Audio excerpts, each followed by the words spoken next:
啊是在地新闻，后来乡亲啊，咱继续要来讲这个振兴3倍券，摕1000块的现金去换3000块的券，但是加收入户要摕1000块出来有困难，要安怎才好呢？目前台湾有120万的中低收入户，政府会先汇1000块的现金入去个人的口座，安尼就会当摕这个1000块去换券咯。高雄有一个慈善县出车祸了后，将做身心障碍者。 无头路、无收入，拢是靠政府的补贴在过生活。即摆有这3000块，真感恩。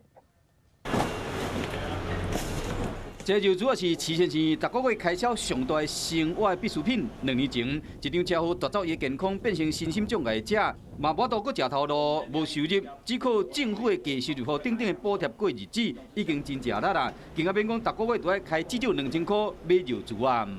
还加上那个机构的住宿费来讲，个月的这样运作下来的话，没办法抽出多余的款项，可以立即去买这些那个尿布。即马中央定案针对120万中低收入户1000块直接会汇到你的口座，注明讲会使换3倍券，领出这1000块会使换3000块，对艰苦人真有帮助。没有这笔钱的话，那我一个月的尿布钱可能给他多个500-600块钱以上，对我们讲是相当大的压力。 另外一个中低收入户，伊是做运输业的林先生，生活压力嘛真大，即马有这3000块，加正好用。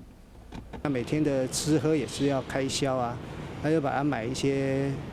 生活日常用品这样子，对自己比较有帮助啦。政府的好意对这生活较困难的族群来讲，都袂输是及时雨来了，拄啊好。